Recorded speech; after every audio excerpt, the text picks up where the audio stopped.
Assalamualaikum warahmatullahi wabarakatuh. Siamu, salam kemanusiaan. Saya Sri Rizky Wardani Simanjuntak dengan NIM 0306223108 dari kelas PGMI 5. Jadi saya di sini ingin menjelaskan tentang Gerakan Palang Merah dan Bulan Sabit Merah Internasional. Jadi, Gerakan Palang Merah dan Bulan Sabit Merah Internasional merupakan organisasi kemanusiaan terbesar di dunia yang bergerak untuk membantu korban perang, bencana alam, dan krisis kemanusiaan lainnya. Misinya dalam meringankan penderitaan manusia, melindungi kehidupan dan kesehatan, serta menjunjung martabat manusia tanpa memandang suku, agama, atau politik.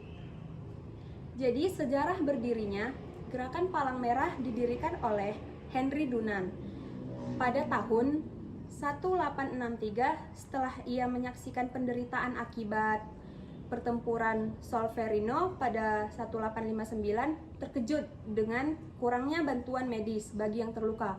Dunant kemudian menginisiasikan pembentukan Komite Internasional Palang Merah atau disebut dengan ICRC di Jenewa, Swiss. Sebagai langkah awal untuk memberikan perlindungan dan relawan bagi korban perang. Prinsip-prinsip dasar. Jadi prinsip dasar ada 7. Yang pertama, kemanusiaan. Kemanusiaan meringankan penderita dimanapun berada. Yang kedua, kesamaan. Tidak membedakan orang berdasarkan suku, agama, status sosial, atau politik. Yang ketiga, kenetralan, tidak berpihak dalam konflik politik atau militer. Yang keempat, kemandirian. Kemandirian ini bebas dari pengaruh politik atau ekonomi eksternal. Yang kelima, kesukarelaan. Gerakan ini berdasarkan pada sukarela tanpa pamrih. Yang keenam, hanya kesatuan, hanya satu masyarakat, palang merah atau bulan sabit merah di setiap negara. Dan yang terakhir ini, kesemestaan atau bersifat global. Semua organisasi tanggung jawab untuk membantu dimanapun. Selanjutnya, saya akan menjelaskan tentang lambang palang merah. Jadi, lambang palang merah adalah simbol perlindungan internasional yang digunakan untuk melindungi tenaga medis dan tempat bantuan di daerah konflik. Diambil dari bendera Swiss dengan warna terbalik. Lambang ini mewakili netralitas dan upaya untuk mencegah serangan terhadap orang yang memberi bantuan. Selanjutnya, lambang bulan sabit merah. Lambang bulan sabit merah digunakan untuk negara muslim sebagai alternatif dari palang merah dengan misi yang sama dalam memberikan bantuan kemanusiaan. Dipilih karena lebih sesuai dengan budaya dan agama negara-negara tersebut. Lambang ini juga melindungi tenaga medis dan upaya bantuan dari konflik yang ada.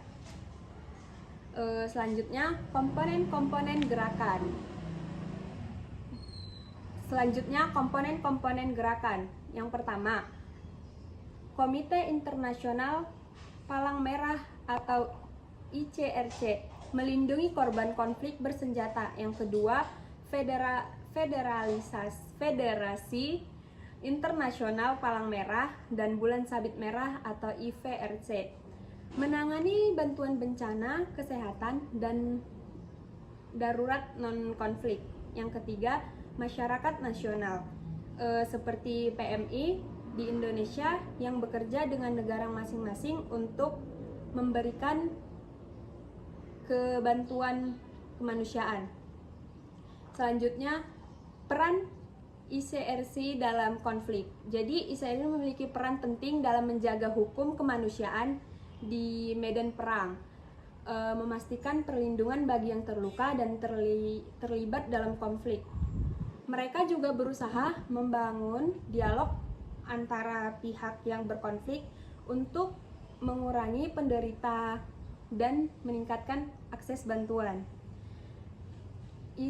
Selanjutnya IFRC dan kesiapsiagaan bencana.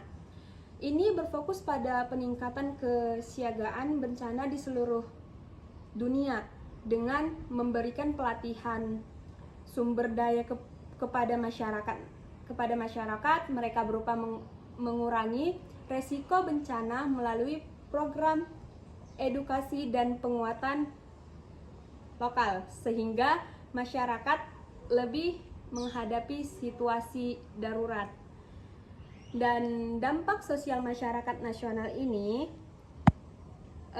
membangun kepercayaan masyarakat terhadap bantuan kemanusiaan melalui program-program seperti pelatihan, pertolongan pertama, dan kebutuhan sosial. Mereka meningkatkan kesadaran akan pentingnya solidaritas dan kerjasama dalam menghadapi bencana. Setelah itu, kegiatan utama gerakan ini yaitu yang pertama, bantuan medis di zona konflik. Yang kedua, bantuan saat bencana alam. Yang ketiga, pendidikan kesehatan. Hubungan dengan PBB yaitu kerjasama dengan organisasi internasional seperti PBB untuk memastikan bantuan. Yang kedua, bekerja sama dengan situasi darurat seperti krisis pengungsi dan bantuan setelah bencana. Jadi mereka mengalami tantangan. Jadi ada tantangan yang dihadapi, yaitu yang pertama kesulitan menjaga kenetralan. Jadi ini dalam konflik politik atau militer kadang sulit mempertahankan posisi netral. Yang kedua, kendala dana. Jadi di sini membutuhkan sumber daya yang besar untuk